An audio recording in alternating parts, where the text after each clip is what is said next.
Dieu te bénit et te garde, il rayonne sur toi, il t'accorde sa grâce, ton Dieu se tourne vers toi, te donne la paix. Dieu te bénit et te garde, il rayonne sur toi, il t'accorde sa grâce, ton Dieu se tourne vers toi, te donne la paix.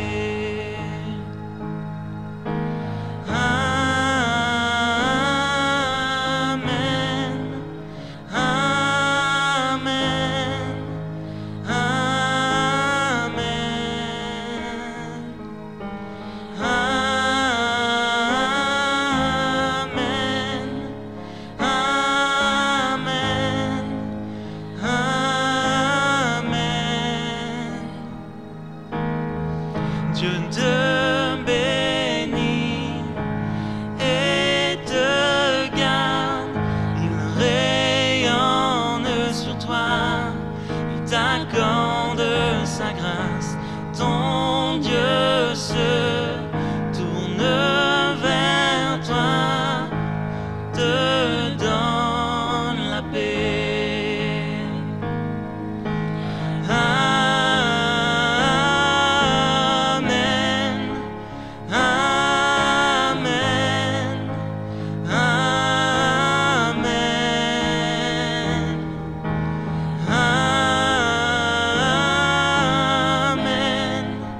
amen, amen.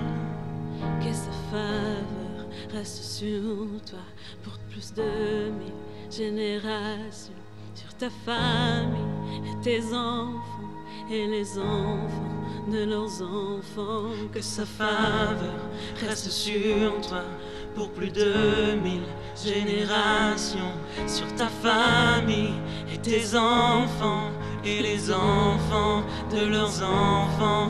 Que sa faveur reste sur toi pour plus de 1000 générations, sur ta famille et tes enfants et les enfants de leurs enfants. Que sa présence t'environne là avec toi, à tes côtés, qu'elle t'inonde et t'entoure.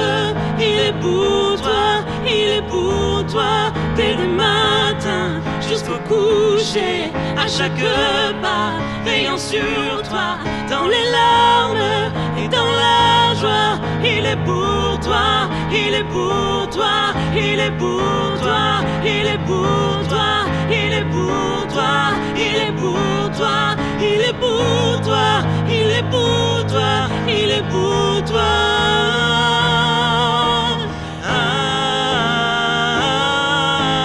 Amen, amen, amen, amen,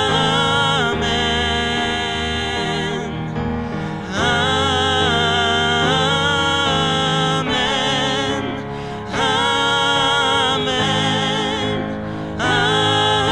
amen.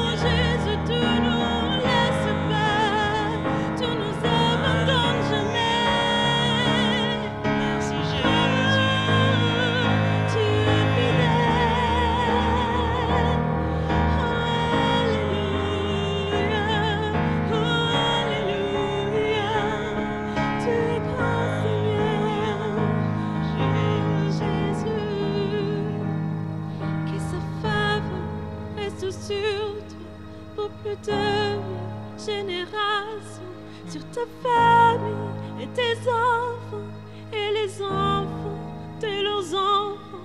Que sa faveur reste sur toi pour plus de 1000 générations, sur ta famille et tes enfants et les enfants de leurs enfants. Que sa faveur reste sur toi pour plus de 1000 générations, sur ta famille et tes enfants et les enfants de leurs enfants. Que sa faveur reste sur toi pour plus de 1000 générations, sur ta famille et tes enfants et les enfants de leurs enfants.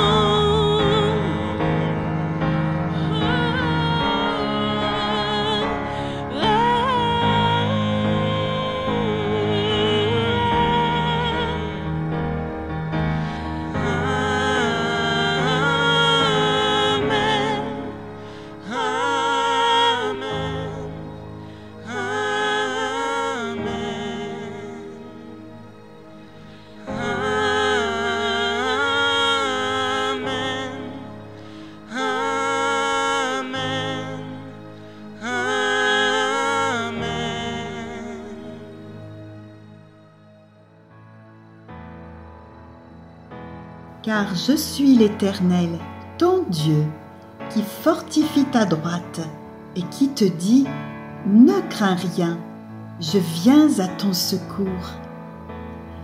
L'Éternel est un refuge pour l'opprimé, un refuge au temps de la détresse.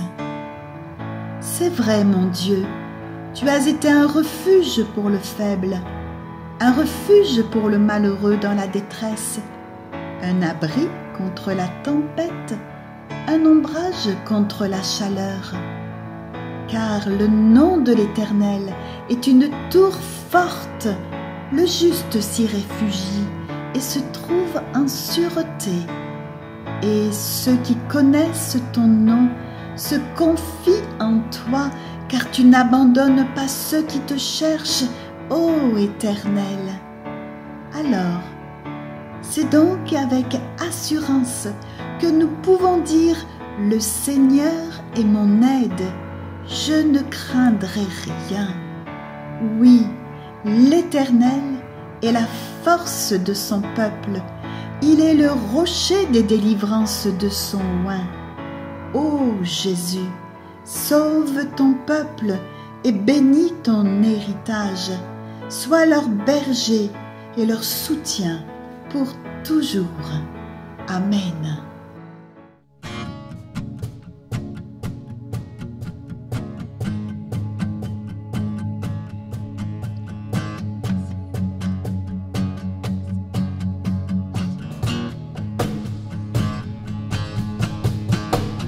Tu es grand et admirable, tu es saint et véritable, éternel, incomparable, tu es là.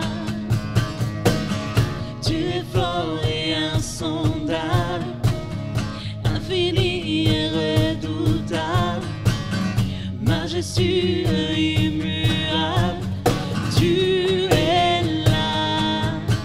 Nous te chantons, nous proclamons,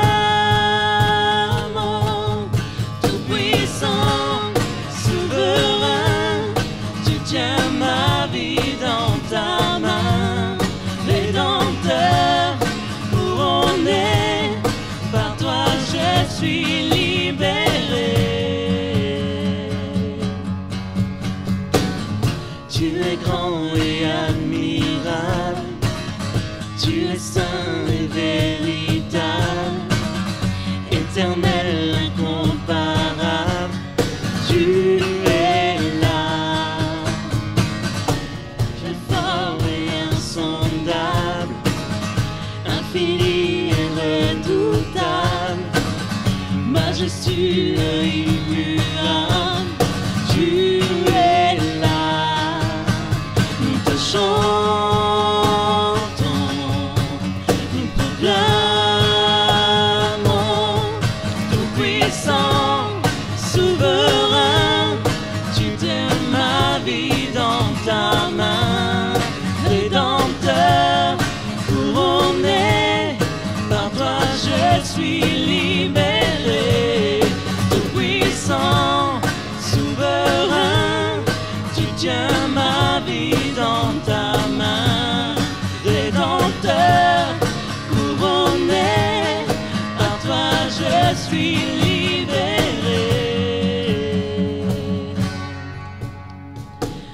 entends nos cris, entends nos cœurs, nous sommes unis pour toi Seigneur. Entends nos cris, entends nos cœurs, nous sommes unis pour toi Seigneur. Entends nos cris, entends nos cœurs, nous sommes unis pour toi Seigneur. Entends nos cris, entends nos cœurs, nous sommes unis pour toi Seigneur. Tout-puissant, souverain, tu tiens ma vie dans ta main. Rédempteur, couronné, par toi je suis libéré. Tout-puissant, souverain, tu tiens ma vie dans ta main. Rédempteur, couronné, par toi je suis libéré. Tout-puissant, souverain, tu tiens ma vie dans ta main. Rédempteur, couronné, par toi je suis libéré.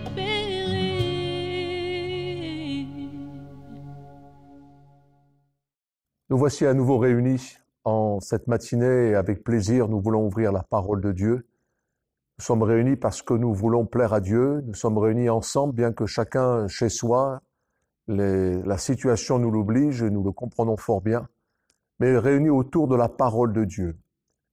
Et ce matin, j'aimerais partager au-delà de l'actualité de notre quotidien, bien que ce quotidien soit collé à notre existence, je voudrais partager avec vous une phrase fameuse de la parole de Dieu. Cette phrase, nous la trouvons dans l'épître de Jacques, au chapitre 4, verset 17, qui nous dit simplement « Celui donc qui sait faire ce qui est bien et qui ne le fait pas commet un péché. » Le mot péché aujourd'hui est quelque part désuet, et d'autant plus que nous vivons dans des temps où nous sommes plus amenés à réfléchir à comment s'en sortir, comment ne pas être atteint par l'épidémie, comment pouvoir vivre notre quotidien avec bonheur et pourquoi parler du péché en ce dimanche matin. Certains pourraient penser même que le péché se définit simplement par faire ce qui est mal. Et au bout du compte, qu'est-ce que faire le mal ? Et là aussi, autant vous que moi, nous avons peut-être une interprétation personnelle due à notre éducation, à notre culture, voire à notre croyance du mot péché. Mais littéralement, dans ce qu'on vient de lire, il est fait mention non pas de faire ce qui est mal, mais de ceux qui savent faire le bien, de ceux qui savent faire le bien et qui ne le font pas. Et la question même peut se poser maintenant, faire le bien ou faire ce qui est bien? Sans philosopher sur la phrase en elle-même, mais faire du bien, se faire du bien à soi-même, en l'occurrence, se prendre en main, s'entretenir physiquement, moralement, voire même spirituellement. Se faire du bien et faire du bien aussi à autrui, en commençant par nos proches, à ceux qui nous sont chers, notre famille, nos parents, nos enfants, nos petits-enfants, nos arrière-petits-enfants, nos neveux, nos nièces, en fait tous ceux que nous côtoyons, peut-être même que nous n'avons pas vus depuis quelques jours. Et nous aimerions tellement leur faire du bien à notre prochain, quelque part même faire du bien à notre société dans laquelle nous nous trouvons, quelque part, observer les lois en vigueur, et ce pour le bien d'autrui. Se faire du bien au sens donc devoir civique, se faire du bien au sens moral. En fait, c'est un bon sens tout simplement, mais le texte ne nous dit pas cela. Celui donc qui sait faire ce qui est bien et non pas faire du bien. Et il y a une nuance entre faire du bien, ce qui est tout à fait normal, quelque part même rendre à César ce qui est à César, à Dieu ce qui est à Dieu, mais là le texte nous dit faire ce qui est bien. Alors quand je prends ce passage, je relis et je fais attention, bien que ce soit une traduction dans notre langue française, faire ce qui est bien est une action définie, quelque part précise. Le démonstratif nous présente quelque chose de bien défini, de bien précis. Alors faire ce qui est bien, pour qui? Pour nous, évidemment, pour notre propre vie, pour notre bien-être, pour notre épanouissement, pour que se sentir bien dans notre être tout entier, en famille, auprès des nôtres. Mais en fait, quand on lit bien ce texte, il est fait mention plutôt de celui qui nous a tant aimés. Faire ce qui est bien envers celui qui nous a tant aimés, car lui-même nous veut du bien. Il nous veut que du bien. Il nous aime. Dieu nous a tant aimés, nous connaissons ce passage, car Dieu a tant aimé le monde qu'il a donné son Fils unique afin que quiconque croit en lui ne périsse point, mais ait la vie et l'éternel. Et ce Fils est venu vers nous pour nous faire du bien. Et mieux encore, pour faire ce qui est bien, pour faire la volonté de son Père. Car la volonté de son Père, c'est que aucun d'entre nous ne périsse, mais que tous nous parvenions à la repentance. Je lis dans l'épître de Paul aux Philippiens, au chapitre 2, ceci, en nous parlant de notre Sauveur et Seigneur Jésus-Christ, lequel, existant en forme de Dieu, n'a point regardé comme une proie à arracher d'être égal avec Dieu, mais s'est dépouillé lui-même, en prenant une forme de serviteur, en devenant semblable aux hommes, et ayant paru comme un simple homme, il s'est humilié lui-même, se rendant obéissant jusqu'à la mort, même jusqu'à la mort de la croix. Il a fait ce qui était bien devant Dieu son Père. Il s'est donné lui-même. Il n'a pas regardé à une proie à arracher. Il s'est offert. Il a donné sa vie. Car on ne peut donner que ce que l'on a. Et lui a la vie et la vie éternelle. Il est même l'éternel. Et il s'est offert pour des fétus de paille, pour un brin de poussière, pour une vapeur qui passe. C'est la définition de notre personne. Il s'est donné. Mais encore, il est venu jusque vers nous et il nous a parlé. Et il nous parle encore ce matin. Dans l'Évangile selon Marc, au chapitre 1er, il est écrit, il disait, « Le temps est accompli et le royaume de Dieu est proche. Repentez-vous et croyez à la bonne nouvelle. » Voilà, il a fait ce qui est bien pour nous. Il nous a parlé à notre cœur. Et ce matin, il nous parle encore pour que nous puissions saisir sa grâce. Et puis, il nous a même montré l'exemple, un exemple parfait. De nombreux versets nous en font mention, mais je retiens celui de Matthieu chapitre 3. Jésus lui répondit, « Laisse faire maintenant, car il est convenable que nous accomplissions ainsi tout ce qui est juste, tout ce qui est bien. » Il parle à Jean le baptiseur, Jean-Baptiste. Et lui-même donc, Jésus va se faire baptiser, alors qu'il n'a pas besoin d'être baptisé au prime abord, mais il fera ce qui est bon, ce qui est bien. Il montre l'exemple. Il nous montre le chemin, afin que pour nous aussi, nous puissions faire ce qui est bien, nous puissions le suivre dans ses traces, dans son chemin. Et puis, de nombreux conseils nous seront donnés, en l'occurrence dans Éphésiens, chapitre 6, verset 18, il est écrit « Faites en tout temps par l'Esprit toutes sortes de prières et de supplications. Veillez à cela avec une entière persévérance et priez pour tous les saints. » N'est-ce pas là une action précise, belle, heureuse, salutaire, pleine de bénédictions? Nous sommes conviés, nous sommes invités, et mieux encore, c'est un impératif. Faites en tout temps par l'Esprit toutes sortes de prières et de supplications. Bien que confinés à la maison, bien que privés de liberté d'action, personne ne nous empêche de prier, et nous pouvons prier avec intercession, donc avec force, avec joie, avec bonheur, pour bénir, pour voir l'œuvre de Dieu s'accomplir au-delà des situations, des contextes. N'est-ce pas là aussi faire ce qui est bien? Et puis, nous lisons toujours dans ce même chapitre 6, au verset 19, « Priez pour moi afin qu'il me soit donné, quand j'ouvre la bouche, de faire connaître hardiment et librement le mystère de l'Évangile. » Paul demande que l'on puisse prier pour lui. Et nous avons bien des bien-aimés, des situations, des contextes, que ce soit notre prochain, que ce soit ceux qui sont au loin, parce que l'œuvre de Dieu continue, elle perdure au-delà des situations, au-delà du contexte mondial. L'œuvre de Dieu est en marche. Dieu est maître souverain de toutes les situations. Et par là même, il nous demande, et les amis nous demandent de prier les uns pour les autres, et nous prions pour des sujets qui relèvent que de la prière, car nous ne pouvons pas agir de par nos propres forces, nos compétences. Je finirai par l'épître de Paul aux Romains, chapitre 12, où il est écrit « Je vous exhorte donc, frères », et nous dirons aujourd'hui, frères et sœurs, par les compassions de Dieu, à offrir vos corps comme un sacrifice vivant, saint, agréable à Dieu, ce qui sera de votre part un culte raisonnable. N'est-ce pas là faire ce qui est bien? Offrir nos corps, afin que notre vie, notre être tout entier, notre personne, notre identité, notre entité de couple, de famille, soit remplie de l'Esprit de Dieu. Faire ce qui est bien.